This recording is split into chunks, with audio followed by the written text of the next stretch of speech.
আজিৰ সভাৰ সভাপতি তথা বৰগাঁও কলেজৰ মাননীয় প্ৰিন্সিপাল মহোদয়, my colleague and additional deputy commissioner in charge SDO Civil Nazira Sabyasachi Kashyap Mohoday, vice principal Andy Bayu, teachers and staff of Gargaon College, my dear students. It is a privilege college of student or mazot zoom koi long thio hoi kotha patibo pora is always an exciting feeling. Mohoday bhal pao because ami amar mane kaam kajot iman byasto hoi jao, we forget sometimes the joy in life. Aru jeti apnalokor nisna mane eta budding personalities বা young energetic mind jo dekha pao tetia amiu hoyto we go back to our days jeti ami college ot asilo, so we get to relive those days. ভাল লাগে এটো কৰি I thank all of you যে আপোনালোকে আজি মোক নিমন্ত্ৰণা দি ইয়াতে মাতিছে। মোৰ এনে বক্তব্য হিচাপে নকোৱাতে I think because বহুত কথা থাকে আমাৰ মাজত, I will make it a bit of a interactive kind of a thing. যদি কাৰোবাৰ কিছুমান কথা সুধিবলগীয়া আছিলেও থাকিলেও that also I will try to address. But তাৰ আগত I will short about মানে মোৰ journey to in very 5-6 minutes I will try to cover the key journey লৈ মই ইয়াতে আহিছো। তাৰ পাছত গ্ৰেজুৱেলি কিছুমান কথা আছে, কিছুমান মিথ বা নৰ্থ ইষ্টাৰ্ণ ৰিজনৰ ষ্টুডেণ্টৰ কি ধৰণৰ মানসিকতা থাকে, কি ধৰণৰ চেলেঞ্জেছ থাকে, সেইখিনি বকে আমি অলপ আলোচনা কৰিম। আপুনি সকলোৱে জানিছে যে আই এম ফ্ৰম ছিকিম আৰু মোৰ ঘৰ হয় এতিয়াও মানে গাঁও অঞ্চলৰ। মোৰ গাঁৱৰ নাম হয় লিংমু। এইটো চাউথ ছিকিমৰ এটা সৰুৰ গাঁৱত হয়। নিয়াৰেষ্ট টাউন মোৰ ঘৰৰ পৰা প্ৰায় 30 কিলোমিটাৰ, মানে পাহাৰত 30 কিলোমিটাৰ মানে প্ৰায় 1.5 ঘণ্টামান লাগি যায়। চ' নিয়াৰেষ্ট যদি বজাৰটো যাব লাগে বা টাউন যাব লাগে তেনেহ'লে 1.5 ঘণ্টামান গাড়ীত যাব লাগে, তেতিয়া গৈ পাম। আৰু মোৰ স্কুলিং গোটেইখিনি ছিকিমতে হৈছিলে। ক্লাছ 10 মই এটা গভৰ্ণমেণ্ট স্কুলৰ পৰা দিছোঁ। ক্লাছ 10 ইয়াতে মানে হাই স্কুল বুলি কয়, হাই স্কুল ছিকিম গভৰ্ণমেণ্ট স্কুলৰ পৰা দিছোঁ। স্কুলৰ নাম আছিলে গভৰ্ণমেণ্ট ছেকেণ্ডেৰী স্কুল কাৰ্বিন, এইটো ইষ্ট ছিকিমত আছিলে। মোৰ দেউতা তেতিয়া তাতে ট্ৰান্সফাৰ হৈছিলে, দেউতাৰ লগতে পঢ়ি মই মানে পঢ়ি আছিলোঁ। তাৰপিছত ক্লাছ 11-12 মোৰ ডিষ্ট্ৰিক্টৰ হেডকোৱাৰ্টাৰ নামচি, তাতে গৈ মানে তাতো গভৰ্ণমেণ্ট স্কুলত মানে ক্লাছ 11-12 পঢ়িছিলোঁ। আৰু মোৰ ষ্ট্ৰীম আছিলে মেথমেটিক্স, ছায়েন্স ষ্ট্ৰীম লৈছিলোঁ, মেথমেটিক্স পঢ়িছিলোঁ। আৰু ক্লাছ 12 কৰাৰ পাছত মানে কেতিয়াবা কি হয় যে স্পেচিয়েলি এইটো অঞ্চলত মানে অসমতো আই থিংক ইভন অলপ বেছিকৈ এৱেৰনেছ আছে। মোৰ নিচিনা মানে ছিকিমত কি আছিলে 2005-ত যেতিয়া মই মানে ক্লাছ 12টো পাছ কৰিলোঁ, একেবাৰে আইডিয়া নাছিলে যে কি কৰিব লাগে, ক'ত যাব লাগে, ফাৰ্ডাৰ কি কৰিব লাগিব, BSc কৰিব লাগে বা ইঞ্জিনিয়াৰিং কৰিব লাগে, ইঞ্জিনিয়াৰিং কৰি কি ষ্ট্ৰীমত ইঞ্জিনিয়াৰিং কৰিব লাগিব, ক'ত যাব লাগে। চ' এনেকুৱা মানে এটা টাৰ্মইল হৈ থাকে ষ্টুডেণ্টটো, মানে নিজে ডিচিশ্যন ল'ব নোৱাৰে। আৰু পেৰেণ্টছটো আফটাৰ চাৰ্টেন লিমিট দে কেনট গাইড বেচিকেলি, মানে তেখেতসকলৰ মানে এটা লিমিটেড আছে এক্সপ'জাৰটো। চ' উই গ' টু দ্য টিচাৰ্ছসকলক কিবা কিবি সুধিলোঁ, টিচাৰ্ছে কৈছে ঠিকে আছে, এতিয়া IT-টো বহুত বুমিং হৈ আছে, তুমি IT-ত যোৱা। ভাবিলোঁ হ'ব ঠিকে আছে, IT-ত যাম। তাৰপিছত যে CET বুলি থাকে, CET ইয়াতো থাকে নহয় জানো, মানে কমন এণ্ট্ৰেন্স এক্সামিনেশ্যন, তাতে মানে যদি কয় যে কোটাৰ কিছুমান কলেজটো পোৱা যায়, সেইখিনি লিখিছিলোঁ। বাট মোৰ একদম লগৰ বন্ধু তাৰ মানে ভাল ৰেংক নাহিল, মোৰ মানে 10th ৰেংক আহিছিলে। মোৰ লগৰ বন্ধুটো অলপ মানে 60-70 কিমান আহিল, আৰু 60-70 আপোনালোকে অসমৰ কাৰণে ভালে বহুত ভাল, বাট আমাৰ তাতো ষ্টুডেণ্টে 300 কিমান আছিলে। চ' অলপ মানে ইমান ভাল ৰেংক নাছিলে। চ' সি কৈছে যে বাদ দিয়া, আমি বেলেগ কি কোনোবা এটা কলেজত যাম, মই অলপ খবৰ পাইছোঁ এটা ভাল কলেজ খবৰ আছে বেংগলোৰত, এই CET পৰাটো মই কিবা গোৱা এটা কলেজ পাইছিলোঁ। কৈছে বাদ দিয়া, আমি লগতে যাম। চ' মই কৈছোঁ ঠিকে আছে, বন্ধু আছে, যাম বুলি কৈ আছে বেংগলোৰ, মানে সদায় মানে বেংগলোৰ বুলি কৈ দিয়েতো, টিচাৰবোৰো কৈ দিয়ে যে IT কৰা বেংগলোৰ যোৱা। চ' ভাবিছোঁ ঠিকে আছে বেংগলোৰ যাম। চ' বন্ধুৰ লগত আমি বেংগলোৰ গ'লোঁ, জাষ্ট টু ৰিয়েলাইজ ডেট যিটো কলেজত আমি এডমিশ্যন লৈছোঁ এইটো একচুৱেলি এটা দুটা ভৰি এনেকৈ কৰিলে, এটা ভৰি বেংগলোৰ, এটা ভৰি বেলেগ ডিষ্ট্ৰিক্টত পৰিলে, একদম আউটস্কাইড। বুজি পাইছেতো? এতিয়া ডিমৌটো শিৱসাগৰ বুলি ক'ব পাৰে, ৰাইট? ডিমৌৰ একদম সৰু ঠাইত এটা মানে কলেজটো পাতি দিছে আৰু কৈছে যে শিৱসাগৰ। আমি বুজি নাপালোঁ যে বেংগলোৰ বুলি ক'লে বেংগলোৰ ডিষ্ট্ৰিক্টটো ডাঙৰ ডিষ্ট্ৰিক্ট আছে আৰু বেংগলোৰ ৰুৰেল ডিষ্ট্ৰিক্টত আছে, সেইটো আমি বুজি নাপাওঁ। তাতে গৈ দেখিলোঁ যে মানে বেংগলোৰৰ পৰা চিটিৰ পৰা এনে প্লেইন ৰাস্তাত মানে যদি বাছত যাব লাগে 1.5 ঘণ্টা 2 ঘণ্টামান গ'লেহে মোৰ কলেজটো গৈ। চ' গৈ পাইছোঁ তাতে ষ্টেচন যে ক'ত আহিছোঁ, বেংগলোৰ যোৱা কথা আছিলে, এইটো ক'ত একদম গাঁৱত আহি পালোঁ। প্ৰথম বছৰটো মানে একদম ডিপ্ৰেশ্যনতে গুচি গ'ল, ক'ত আহি পালোঁ এইটো, ইমান ভাল ভাল কলেজ আছিলে। তেতিয়া মানে গম পালোঁ যে বহুত বন্ধুকেইটা কৈছে যে মই IIT ট্ৰাই কৰিছোঁ, হোৱা নাই। মই কৈছোঁ আৰে ভাই এইটো IIT মানে কি, বুজি পাইছে? ইমান মানে আমাৰ এইটো থাকে লেক অফ ইনফৰমেশ্যন। প্ৰথমবাৰ ইঞ্জিনিয়াৰিং বেংগলোৰত যোৱাৰ পাছত গম পালোঁ যে IIT বুলি কিছুমান মানে কলেজ থাকে, এইটো বহুত ভাল বুলি। এইটোতো আমি গমেই পোৱা নাই, ট্ৰাই কৰা নাই, কোনো কোৱাই নাই আমাক। চ' ঠিকে আছে, তেতিয়া ভাবিলোঁ যে তেতিয়া ৰিয়েলাইজ কৰিলোঁ যে ইমান এটা ভাল অপৰচুনিটিটো লষ্ট হ'ল, ৰাইট? স্কুলিংটো যেনে তেনে হৈছে, কলেজটো ভাবিছিলোঁ অলপ ভাল হ'ব বেংগলোৰত গৈ, এইটো মানে কি ধৰণৰ এটা কলেজত আহি গ'ল। IIT-বোৰত থাকিলে মানে কি ধৰণৰ বেলেগ এক্সপ'জাৰ হ'লহেঁতেন। চ' ঠিকে আছে, because you can't remain depressed for long time, নহয় জানো? আৰম্ভণিত ভাবিছিলে কি ক'ৰবাত আহিছোঁ, তাৰপাছত গ্ৰেজুৱেলি ইউ গেট অলং। কিবা কিবি কৰি কৰি মানে ইঞ্জিনিয়াৰিংটো শেষ হ'ল। তাৰপাছত কেম্পাছ পৰাই প্লেচমেণ্ট পালোঁ ছফ্টৱেৰ ইঞ্জিনিয়াৰ হিচাপে। মানে বেংগলোৰত এটা মানে সুবিধা যে বহুত কোম্পানীবোৰ আছে, যে সৰু সৰু কলেজতো মানে কোম্পানী মানে যায় প্লেচমেণ্ট কৰিবলৈ। চ' এটা ভাল কোম্পানীতে প্লেচমেণ্ট হ'ল। আৰু এইটো একদম ৰিচেশ্যনৰ সময় 2009 মই মানে প্ৰথম চাকৰিত সোমাইছোঁ। তেতিয়া বহুত মানে ছফ্টৱেৰ ইণ্ডাষ্ট্ৰীৰ জবটো একদম কাট খাই আছিল। মোৰ কলেজৰ পৰা মানে সেইটো বহুত মানুহে পাইছিলে প্লেচমেণ্ট বেলেগ বেলেগ কোম্পানীত। যি কোম্পানীত মই পাইছিলোঁ তাত মই অকল এজনে পাইছিলোঁ, আৰু অকল মোৰ কোম্পানীহে দিছে অফাৰটো ফাইনেলি। বাকী অফাৰ দিয়াবোৰো মানে 1 বছৰ পিছুৱাই দিছে, 1.5 বছৰ পিছুৱাই দিছে, যে এতিয়া আমি নোৱাৰোঁ। বাট ফৰ্চুনেটলি মোৰ কোম্পানীৰ অলপ চাগে পজিশ্যন ভাল আছিলে, আৰু মই অকলে আছিলোঁ, মোক লৈ লৈছিলে। চ' এই 2009 পৰা 2011, 12, 13 মানে ছফ্টৱেৰৰ চাকৰি কৰি আছিলোঁ। এনে এটা মনোটনি আহি যায় যেতিয়া কলেজত থাকোঁতে মানে লাগে যে ছফ্টৱেৰ ইঞ্জিনিয়াৰ মানে বহুত ভাল, তাতে সোমাই গ'লোঁ। টকা পইচাও ভাল দিয়ে, মানে যিমান টকা পইচা আজি পাই আছোঁ ইমান মই 2010-11 পাই আছোঁ। যিমান দৰমহা আজি আছে ইমান দৰমহা তেতিয়াই আছে। চ' ভাল আছিলে চিষ্টেমটো, বাট কি হয় যে এটা মনোটনিটো আহি যায়, বস্তুটো আপুনি নতুন বস্তু নিশিকা হৈ যায়।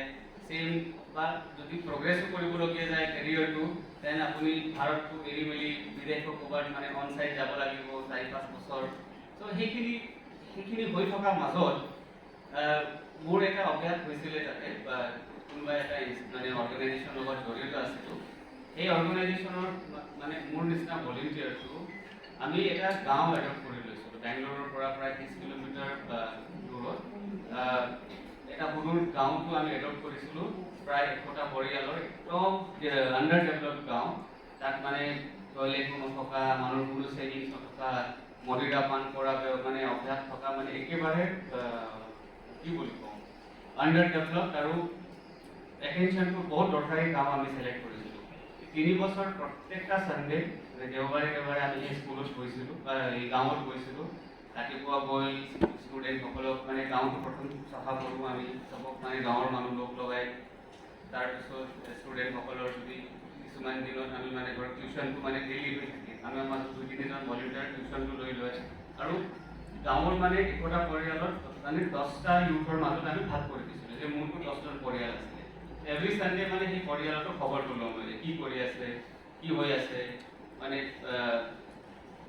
ছেভিংছটো কৰি আছে নে নাই, পইচা লোৱা, খোৱাটো ভালকৈ খাই আছে নে নাই, খাদ্যটো কি আছে, তৰকাৰীবোৰ খাই আছে, ভেজিটেবলছবোৰ খাই আছে নে নাই। যদি নাই, আমি অলপ ভেজিটেবলছৰ চিডটো লৈ যাওঁ, তেখেতসকলক মানে লগাব চেষ্টা কৰোঁ, আমি লগাই দিওঁ। আৰু মানে প্ৰতি সপ্তাহটো চাই লওঁ যে আপোনাৰ যোৱাবাৰ আমি লগাই দিওঁ ভেজিটেবলছ ঠিকে আছে নে নাই, সেইটো খাব লাগে, নিউট্ৰিশ্যনটো পাব লাগে, ছেভিংছ আপুনি কৰিব লাগিব, বেংকত অলপ হ'লেও পইচা সোমাব লাগিব। আৰু তেখেতসকলক আমি গভৰ্ণমেণ্টৰ যি হেল্থ ইঞ্চুৰেঞ্চ স্কিমবিলাকতো আমি লাগি মেলি সোমাই দিছিলোঁ। স্বচ্ছ ভাৰত মিছনৰ পৰা মানে ডিষ্ট্ৰিক্ট মানে লগত মানে অলপ পৰা কোলাবৰেট কৰি আমি তাতে ড্ৰেইনেজ চিষ্টেম আনিলোঁ, গাঁৱৰ মানুহৰ মানে টয়লেটবোৰ আনিলোঁ। তেতিয়া মানে অলপ গম পালোঁ যে এডমিনিষ্ট্ৰেশ্যনৰ যদি ইণ্টেনশ্যন থাকে, বহুত ডিফাৰেঞ্চটো আনিব পাৰে মানুহৰ লাইফৰ মাজত। মানে আপুনি বিশ্বাস নকৰিব, during my education, even during the initial years of my software engineering, মই কেতিয়াও ভবা নাছিলোঁ যে IAS সোমাম বা চিভিল ছাৰ্ভিচত আহিম। এইটো আমাৰ কাৰণে ডিষ্টেণ্ট ড্ৰিম কেতিয়া মানে আমি ভাবোঁ যে এইটো আমি চিন্তা নকৰাই হৈছে নহয় জানো এইটোতো নহ'বগৈ আৰু কেনেকুৱা হ'ব ৰাইট এনেকৈ ভাবোঁ আমাৰ মাজত বহুত তেনেকৈ ভাবি থাকে এতিয়াও যে ক'ত IAS IPS এইটো নহ'বগৈ আমি নাভাবোঁ বুলি নহয় জানো মোৰো তেনেকুৱা আছিলে ভাবাই নাছিলোঁ হৈ গ'ল ছফ্টৱেৰ ইঞ্জিনিয়াৰ হৈ আছিলোঁ যেতিয়া সেইটো চালোঁ যে কিমান অপৰচুনিটি তাতে আছে আমি এদিন কৰিম চানডেত গৈ কিমান ডিফাৰেঞ্চটো মানুহৰ মানে জীৱনত আনিব পাৰিছোঁ বা প্ৰশাসনত অলপ হেল্প হৈ কিমান ডিফাৰেঞ্চটো সেই মানুহৰ লাইফত হৈছিলে যদি আমি সেই ফুল টাইমটো কৰিব পাৰোঁ কিমান মানে বেছি মানে ভাল ছেটিছফেকশ্যনটো আহিব বা কিমান মানে এটা নিজৰ জবৰ মানে যি ছেটিছফেকশ্যন যে মই কিবা এটা কৰি আছোঁ ভাল কাম কৰি আছোঁ সেইটোৰ কাৰণে ভাবিছোঁ এবাৰ মানে UPSCটো মই ট্ৰাই কৰিম বাৰু কি আছে এবাৰ চাম বাৰু নহয় জানো নহ'লে বেলেগ কথা এনে ছফ্টৱেৰ ইঞ্জিনিয়াৰটো আছোঁই নহ'লে আহি যাম আকৌ চ' তাতে চাকৰি কৰা সময়তে অলপ প্ৰিপাৰেশ্যন কৰি মানে উইকেণ্ডৰ কোচিং আছিলে মানে ছেটাৰডে ছানডে কোচিং সেইটো সময়ত গাঁও যোৱা নহ'ল আৰু এনেই খবৰে লৈ থাকোঁ ছেটাৰডে ছানডে খুব কোচিং কৰিছিলোঁ 4-5-6 মাহমান বেংগলৰত থাকি তেতিয়া মানে এনেকুৱা লাগি গ'ল যে বহুতখিনি কথাটো শিকি ল'লোঁ বিকজ নাজানা মানে যদি একেবাৰে একো নাজানে অলপ জানিলেও বহুত জনাৰ নিচিনা লাগে নহয় জানো চ' এনেকুৱা ভাবিলে যে মইতো বহুত জানিলোঁ এতিয়া মানে ক্ৰেক হৈ যাব চ' এক্সামটো লিখিলোঁ প্ৰথম এটেম্প প্ৰিলিমছে পাছ নহ'লোঁ মানে চ' তেতিয়া ভাবিলোঁ যে এইটো নহ'ব নেকি আৰু মানে ইমান মানে পঢ়িছোঁ ইমান কনফিডেঞ্চ হৈছিলোঁ যে হৈ যাব বুলি তাৰ পাছতো লিখিলোঁ তেতিয়াও হোৱা নাই তাকে ভাবিলোঁ যে সঁচাকৈ যে এইটো নহ'বগৈ সেইটো কাৰণেতো মানে মোৰ আগত আচ্ছা ইয়াতে এটা সৰু কাৰেকশ্যন আছে ছিকিমৰ পৰা মানে অলপ কাৰেকশ্যনটো যে মোৰ আগতো 3জন IAS অফিচাৰ হৈছিলে বাট তেখেতসকলৰ ৰিজাল্ট কেটেগৰী কৰা হৈছে মানে SC আছিলে বা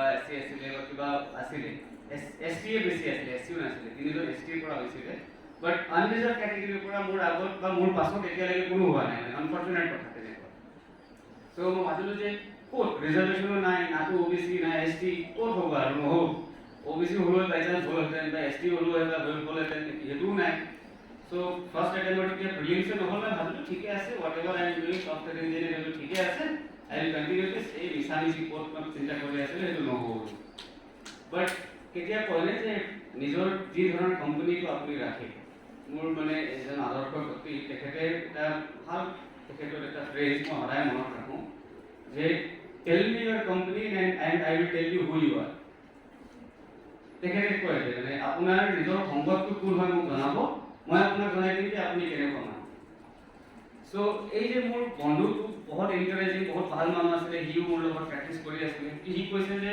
কি মানে এটা এটেম্পটে হাৰ্ড হেৰি হৈছে কি ভাবিছে UPSC যে মানে ডিগ্ৰী এক্সাম কৰা নিচিনা নে বা ক্লাছ 10-12 এক্সাম কৰা নিচিনা নেকি অলপ পঢ়িলে ক্লিয়াৰ হৈ যায় বছৰ মানুহটো লাগি থাকে আৰু সুধিছে যে 100% দিছা নে মই ভাবিলোঁ 100%টো দিয়া নাই মানে মানডে টু ফ্ৰাইডেটো মানে চাকৰি কৰি আছিলোঁ ছেটাৰডে ছানডে দুদিনহে মানে ফুল টাইম প্ৰিপাৰেশ্যন কৰিছোঁ আৰু মানডে টু ফ্ৰাইডে ৰাতিপুৱা সন্ধিয়া কেতিয়াবা সময় পালে তেতিয়াহে প্ৰিপাৰেশ্যন কৰিছিলোঁ এতিয়া ভাবিলোঁ যে ফুল টাইম 100%টো দিয়া নাই চাগে অলপ 100% দিলে হ'ব নেকি তো সি কৈছে মইতো দিল্লী গৈ আছোঁ চাকৰি চব এৰি মেলি তোৰ কাৰণে এটা ৰুমো ৰাখি দিম তাতে পইচাটো নাটনি নাই ইমান পইচাটো কমাই আছা 2-3 মাহৰ এডভান্সকে পইচা দি থাকিবা নাহিলেও মানে তোৰ কাৰণে ৰুমটো মোৰ লগত ৰাখি দিম আৰু আমাৰ ছফ্টৱেৰ ইণ্ডাষ্ট্ৰী নটিছ পিৰিয়ড থাকে আপুনি ভাবিলে হঠাৎকৈ মানে এৰিব নোৱাৰে চ' মই মানে একদম ডাইলেমাত আছিলোঁ তাক কৈছোঁ ঠিকে আছে ৰুমটো ৰাখা একো নাই মাহৰ মানে 15,000 কিমান দিবলগীয়া আছিলে 45,000টো পইচা নাই মানে এই ছফ্টৱেৰ ইঞ্জিনিয়াৰিং কৰা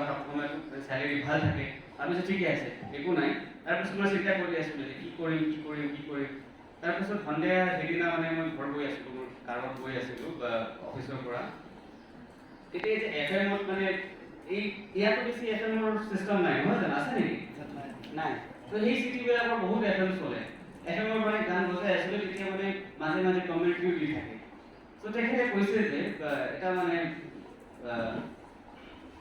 এটা মন্তব্য ওলাইছে কৈছে যে যেতিয়া মানুহে জীৱনৰ মানে অন্তিম সময়ত থাকে মানে towards the end of there life মানুহে মানে এনেকুৱা হয় বুলি কৈছে যে মই বহুত বেয়া কাম কৰিলোঁ আমুক কৰিলোঁ এইটো কৰিব নালাগিছিলে এইটো কৰিলোঁ মানে অলপ ৰিগ্ৰেটটো থাকে বাট তাতকৈ বেছি ৰিগ্ৰেটটো মানুহক কি থাকে বুলি কৈছে যে মই সেইটো কৰা নাই বুজি পাইছে নেকি এইটো সময়ত মই সেইটো কৰিব লাগিছিলে মই সেইটো কৰা নাই do you understand what I am saying? বুজি পাইছে? মানে কিবা বেয়া কৰিছোঁ বুলি ৰিগ্ৰেট থাকিব, বাট তাতকৈ বেছি ৰিগ্ৰেট থাকিব যে সেইটো সময় সেইটো পুৰা কৰিব লাগিছিলে চামহাও মই কৰা নাই, মানে সেইটো লৈ বহুত বেছি ৰিগ্ৰেট থাকে বুলি সি কৈছে। তাৰপিছত মই মানে সেই গাড়ীতে মানে মন্থন কৰিছোঁ, হয় মানে নহয় জানো এই ছফ্টৱেৰ ইঞ্জিনিয়াৰিংটো এনেই আছেই, অলপ যদি মই প্ৰিপাৰেশ্যনো কৰোঁ, এতিয়া ৰেজিগনেশ্যনো দিম, হয়তো যে ঠিকে আছে যিমান প্ৰগ্ৰেছ হ'ব লাগিছিল ইমান নহ'ব, বাট ফল বেকটো মই গ'লে I was actually good at my work also.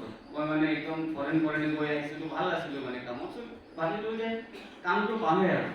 So' next day আহি মানে মই ৰেজিগনেশ্যন পেপাৰটো দিলোঁ কোম্পানীত, 2 মাহ নটিছ পিৰিয়ড কৰি দিল্লীত গ'লোঁ। দিল্লীত মানে 1 বছৰমান। আৰু এটা কথা দেই, আপোনাৰ মানে যদি কিবা কৰিব খোজে মোৰ মানে অ'পন মাইণ্ড ৰাখিব লাগিব। মোক যিজনে যি কৈছে যে তুমি সেইটো কৰা, সেইটো কৰিলে ভাল হ'ব, মই নিজে অলপ মানে চিন্তা কৰিছোঁ, নিজে নিজৰ বিবেকটো লগাই মই এইটো ঠিকে কৈ আছে, চব কৰি লৈছোঁ। মানে যিটো পিছত মই নিজেও ক'ব নোৱাৰোঁ যে সি কিবা এটা কৈছে মই সেইটো কৰা নাই বুলি মোৰ হোৱা নাই। বুজি পাইছে নেকি? আমুক কৰা চব কৰিছোঁ মই। মানে কৈছে যে তুমি যদি নিজে ৰান্ধা মেলা কৰি থাকিবা তেনেহ'লে সময় নাপাবি। কৈছে ঠিক আছে, ৰান্ধা মেলা বেলেগ কোনোবা কৰি ল'ব। মানে পিছত I don't want to give myself any excuse যে মইতো মানে ৰান্ধিব লাগিছিলে, হাৰিবও লাগিছিলে, সেইটো কাৰণে কৰিব পৰা নাই বুলি মোৰ হোৱা নাই। I did not want to give that excuse to him. So 1 বছৰমান প্ৰিপাৰেশ্যন কৰা সময়, আৰু এইটো সদায় মানে আমি মনত ৰাখিব লাগিব যে যেতিয়া আমি প্ৰিপাৰেশ্যনটো কৰোঁ we have to always keep measuring ourselves. নহ'লে কি হয় যে আমি গমেই নাপাওঁ যে ক'ত আছিলোঁ এতিয়া ক'ত গৈ পালোঁ। চ' UPSC প্ৰিপাৰেশ্যনত এটা ভাল কনচেপ্ট থাকে টেষ্ট চিৰিজ বুলি। মই এটা টেষ্ট চিৰিজটো জইন কৰিলোঁ, যে 10টা টেষ্ট থাকে একদম UPSC প্ৰিলিমছৰ পেটাৰ্ণত। মানে তেনেকৈ মানে কুৱেশ্যন দিয়ে, তেনেকৈ ক্লাছৰুমত গৈ মানে 2 ঘণ্টা মানে টেষ্ট লিখিব লাগিব, লাষ্টত মানে ৰিজাল্টটো ওলাই দিয়ে। চ' এটা কোচিং চেণ্টাৰৰ সেই টেষ্ট চিৰিজটো মই জইন কৰিছোঁ, তাত প্ৰায় 15,000 মানুহে মানে এইটো দিয়ে, মানে টেষ্টটো দিয়ে। আৰম্ভণিত মোৰ ৰেংক আহিছিলে 500, 600। মই মানে এক্সট্ৰাপোলেট কৰিছোঁ, যদি 15,000ত মানে 500 আহিছে, 10 লাখ মানুহে লিখে, 10 লাখ কিমান হ'ব? ত' তেতিয়া দেখিলোঁ মইতো কটকৰ পৰা বহুত আঁতৰত আছোঁ, মানে কেতিয়াও চিলেক্ট নহ'ব। তাৰপিছত আৰু মানে ভাল মানে কৰি আছিলোঁ। অভাৰ যেন 7 আৰু 8 টেষ্ট যেতিয়া হ'ল, মোৰ আউট অফ 15,000 25 ৰেংক অহা আৰম্ভ হৈ গ'ল। তেতিয়া মই কনফিডেণ্ট হৈ গ'ল, নহয় হ'ব আৰু। মানে যদি আউট অফ 10-15,000 যদি 20 ৰেংক আহি আছে, 10 লাখ কৰিলেতো 200টো হৈ মানে 200 or 2,000 ভিতৰত হ'ব। প্ৰায় 15,000 চিলেক্ট হয় প্ৰিলিমছত, আৰু জেনেৰেল কেটেগৰী মানে হাফ, মানে 7,500 ভিতৰত আপুনি হ'ব লাগিব চিলেকশ্যন হ'বৰ কাৰণে, বিকজ বেষ্ট 50% ইজ ৰিজাৰ্ভ। চ' ভাবিছোঁ যে 7,500 মাছত আছোঁ, এক্সট্ৰাপোলেট কৰিলেও কনফিডেন্সটো আহিব, হ'ব বাৰু। চ' আপোনালোকে বিশ্বাস নকৰিব, প্ৰথম এটেম্পটত মোৰ মানে প্ৰিলিমছে ক্লিয়াৰ হোৱা নাছিলে, ছেকেণ্ড এটেম্পটত প্ৰায় 40 মাৰ্কছৰ কাট অফকৈ বেছি হৈ গ'ল। মানে বুজি পাইছে, ক্লিয়াৰ হৈ গ'ল প্ৰিলিমছটো ছেকেণ্ড এটেম্পটত। মানে ইমান ভালকৈ ক্লিয়াৰ হৈ গ'ল যে I could clear even forest ছাৰ্ভিচৰ মেইনছ। আজিৰ দিনত এটা মানে চিষ্টেম অলপ এনেকুৱা আছে যে প্ৰিলিমছটো আপুনি লিখিলে চিভিল ছাৰ্ভিচ আৰু ফৰেষ্ট ছাৰ্ভিচ দুটাৰে মেইনছৰ কাৰণে আপুনি এটা এক্সামৰ পৰা কোৱালিফাই হৈ যাব। বাট যিটো ফৰেষ্ট ছাৰ্ভিচৰ চিটটো কম থাকে, অনলি এৰাউণ্ড 80-85 চিট, আৰু তাতে অকল এটাই অপশ্যন থাকে, yes I want to work for forest service. কি হৈ যায় যে ফৰেষ্ট ছাৰ্ভিচৰ কাট অফ সদায় মানে এক্সপনেনচিয়েলি বেছি হৈ যায়, চিভিল ছাৰ্ভিচতকৈ মানে বেছি কাট অফ হৈ যায় এটলিষ্ট প্ৰিলিমছত।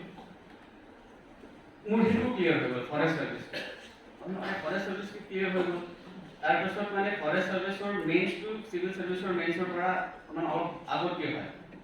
তেতিয়া ফৰেষ্ট ছাৰ্ভিচৰ মেইনছটো আহি মোৰ প্ৰিপাৰেশ্যন কৰি থকা ছাবজেক্ট আছিলে জিঅ'গ্ৰাফী, UPSC। ফৰেষ্ট ছাৰ্ভিচৰ জিঅ'গ্ৰাফী নাই, চ' তাৰ মানে ৰিলেটেড এগ্ৰিকালচাৰ আৰু জিঅ'লজিটো মই চিলেক্ট কৰিলোঁ। তাতে দুটা আছে ফৰেষ্ট ছাৰ্ভিচত, আছিলে তেতিয়া। কিবা কিবি কৰি এসপ্তাহ প্ৰিপাৰেশ্যন কৰি ফৰেষ্ট ছাৰ্ভিচ লিখিলোঁ, ফৰেষ্ট ছাৰ্ভিচৰ মেইনছটো ক্লিয়াৰ হৈ গ'ল। বুজি পাইছে কেতিয়াবা যে পজিটিভ মাইণ্ডছেট যেতিয়া আহি যায়, once you start believing in yourself, বস্তুটো হৈ থাকে। মানে এটা মানে মোমেণ্টটো যদি আহি যায় আপোনাৰ জীৱনত, মানে এটা মানে ইউ কিপ গ'য়িং। ফৰেষ্ট ছাৰ্ভিচৰ মেইনছ হৈ গ'ল। আনফৰ্চুনেটলি ফৰেষ্ট ছাৰ্ভিচ ইণ্টাৰভিউ সময়ত মানে মোৰ হোৱা নাই।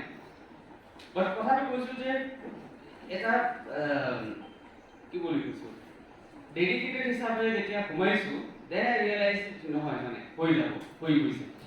তেনেধৰণে মানে চিভিল ছাৰ্ভিচৰ মেইনছ আহি গ'ল, চিভিল ছাৰ্ভিচ মেইন লিখিলোঁ, ইণ্টাৰভিউ দিলোঁ, মানে তাৰপিছত ছেকেণ্ড এটেম্পটত মোৰ মানে একেবাৰে ক্লিয়াৰ হৈ গ'ল, আৰু IAS পাই গ'লোঁ, 63rd ৰেংক আহি ক্লিয়াৰ কৰিলোঁ অল ইণ্ডিয়াত, মানে আৰু মোৰ প্ৰথম চইচ আছিলে ছিকিম, ছেকেণ্ড চইচ আছিলে আসাম মেঘালয়। তো ছিকিমটো মানে অকল এটাই ভেকেঞ্চি আহি গ'ল, এইটো আউটছাইডৰ কাৰণে, চ' মই নাপালোঁ ছিকিম। চ' আসাম মেঘালয়টো ছেকেণ্ড অপশ্যন হিচাপে মই পাইছোঁ আৰু 2015 মই জইন কৰিছোঁ। চ' এইটো আপোনালোকক কেলৈ বুজাব খুজিছোঁ, বিকজ যদি আপোনালোকে চায় এইটো নহয় যে বহুত এক্সট্ৰাঅৰ্ডিনেৰী কিবা এটা পাষ্ট আছে, এইটো নহয় যে বহুত ভাল কিবা এটা ৰিনাউন স্কুলত মানে স্কুলিং কৰা বা বহুত তেনেকুৱা ৰিনাউন। আমি সদায় এনেকুৱা ভাবোঁ যে UPSC কোচিঙত যেতিয়া মই দিল্লীতো গৈছিলোঁ, দেখিছোঁ যে IIT পৰা মানুহ আছে, IIM পৰা মানুহ আছে, মানে বহুত টেলেণ্টেড, মানে তেখেতৰ যিটো ব্ৰেণ্ডিং হৈ আছে যে সেই অকল টেলেণ্টেড মানুহ বুলি অলৰেডি ব্ৰেণ্ডিং হৈ থকা আছে, নহয় জানো? IIT যোৱা মানুহ বা IIM যোৱা মানুহটো বহুত বুদ্ধিমানী বুলি ব্ৰেণ্ডিং হৈ থকা আছে। মই ভাবিলোঁ সেইবিলাকে মানে ক্লিয়াৰ কৰিব।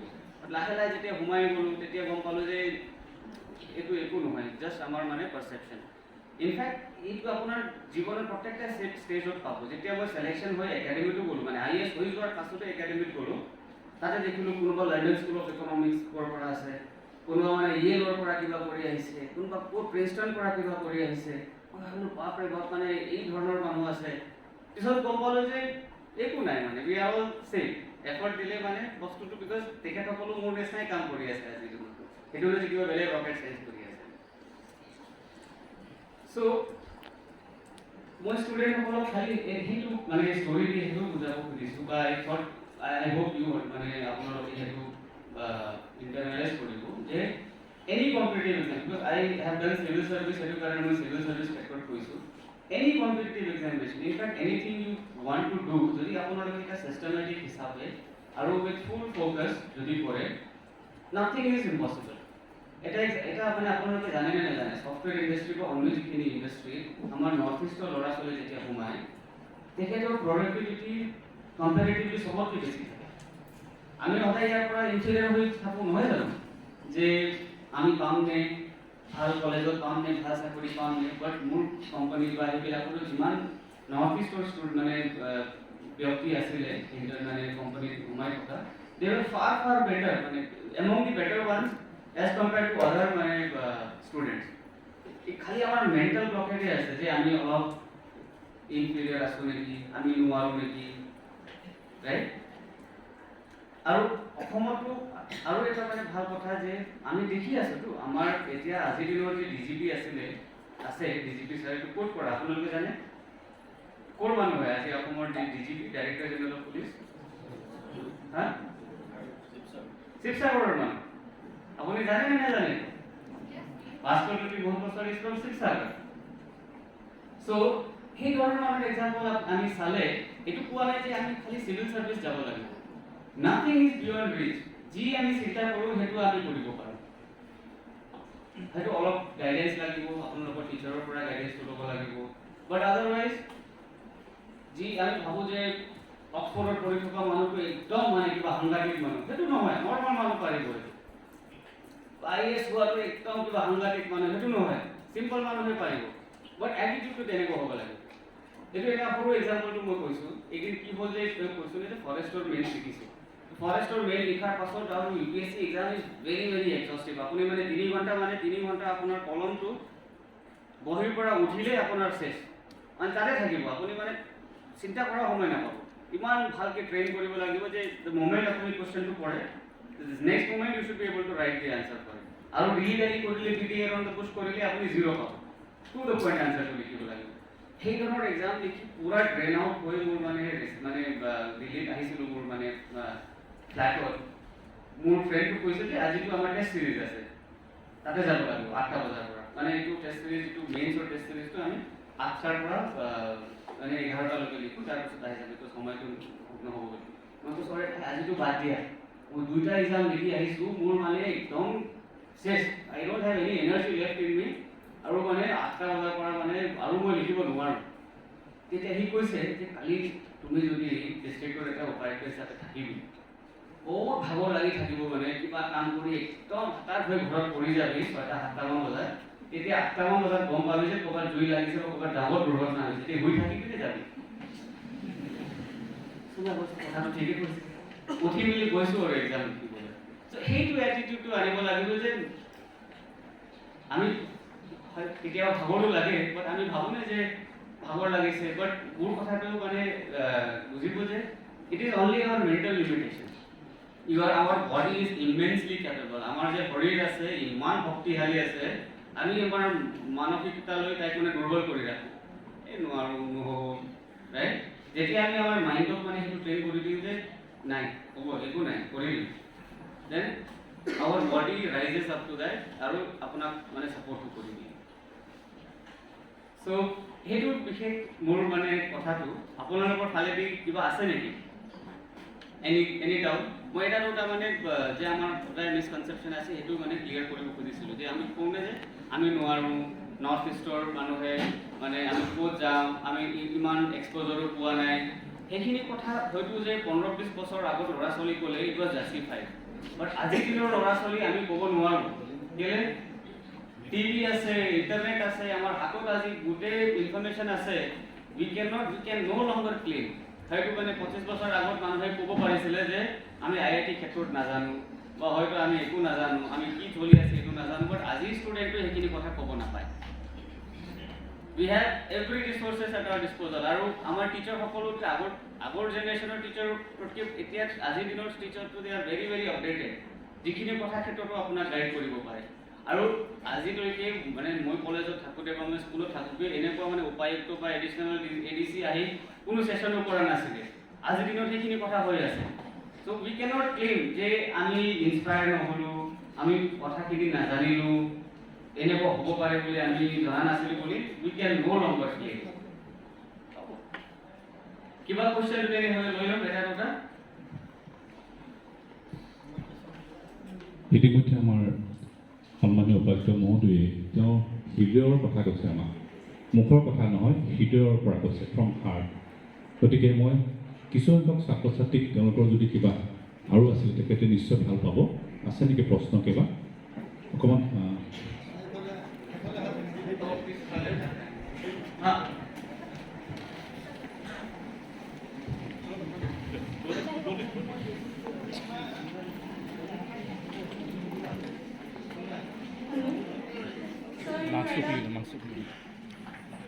মোৰ এটা কুৱেশ্যন আছিলে যে UPSC ক্লিয়াৰ কৰিব হ'লে আমি কোচিং কৰাটো জৰুৰী নে নহ'লে আমি কোচিং নকৰাকৈও আমি ক্লিয়াৰ কৰিব পাৰোঁ এইটো ভেৰি পাৰ্টিনেণ্ট কুৱেশ্যন আৰু মই দেখিলোঁ যিমান মানে চিলেকশ্যন হৈ যোৱা মানুহ সদায় মানে এটা ম'ৰেল বেকগ্ৰাউণ্ড লৈ কিবা কাৰণত মানে কোচিঙত মানে বেয়া বুলি কৈ থাকে হ'ব but I will tell you as a north eastern student যি ধৰণৰ এক্সপ'জাৰ আমি সৰুৰ পৰা পাব লাগে we don't get it whatever we say আমাৰ মানে তেনেকুৱা এনভাইৰমেণ্টতে সেইবোৰ কথা নাই I for certain in my case মই ক'ব পাৰোঁ যে যদি মই কোচিং নকৰিলোহেঁতেন I would not have clear so' I will tell you যে কোচিং ইজ ৰিকুৱাৰ্ড হ'ব but in the same breath সেইটো নহয় যে কোচিং কৰিলেহে হ'ব বুলিও নহয় বহুত মানে মোৰ বেটছৰ মানে মোৰ বেটছমেটবোৰ আছে নিজে পঢ়িছে ঘৰত নিজে কিবা এটা কিতাপ মানে ইণ্টাৰনেট পৰা ডাউনলোড কৰি পঢ়িছে এটা দুটা কিবা পঢ়িছে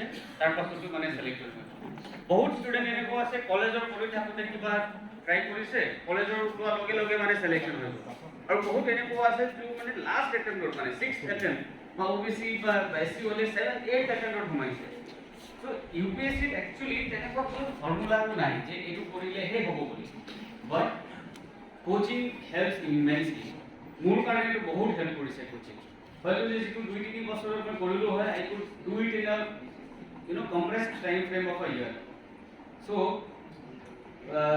যিহেতু মানে এটা মৰেল বা হাই গ্ৰাউণ্ড বা যদি কোচিং কৰিলে অলপ ইনফিৰিয়ৰিটি নিচিনা সেইটো কেতিয়া ভাবিব নালাগে মোৰ তেনেকুৱা আছিলে যেতিয়া মই ক্লাছ 11-12 বা ক্লাছ 9-10ত আছিলোঁ বহি যাব মই ভাবিছিলোঁ যে হিষ্ট্ৰী বা ফিজিক্সৰ টিউশ্যন কৰা কেমেষ্ট্ৰি টিউশ্যন কৰা আমুকৰ টিউশ্যন কৰা একচুৱেলি ইজ আ ইনফিৰিয়ৰিটি নিচিনা লাগিছিলে যে যিটো মই ভালকৈ মানে ক্লাছৰুমত বুজা নাই বা মোৰ এফৰ্টটো হোৱা নাই বুলি মই কোচিং লৈছোঁ নহয় এইটো বেয়া কথা আমি নিজেই মানে অলপ গুৰুত্ব দি কৰিব লাগে বুলি ভাবিছিলোঁ but later I realise that in fact it is good যদি আপুনি সঁচাকৈ বুজিব পৰা নাই there is nothing wrong in taking tuition getting extra help নিজৰ কনচেপ্টটো ভাল হৈ গ'ল চ' এই প্ৰশ্নটো আপোনালোকে আজি ইণ্টাৰনেটত কৰি চাব যে টপাৰবিলাকৰ মানে তেখেতসকলে ব্লগটো লিখে ইমান টপৰে ব্লগ লিখিছে বুলি মই নিজৰ লিখাই নাই বহুত আছে মানে কোন পঢ়িব ল'ৰা ছোৱালী মোক সুধিলে মোক কৈ দিম যে আমুকে লিখিছে এইটো চাই ল'ব বুলি চ' তাতে তেখেতসকলে কি লিখে যে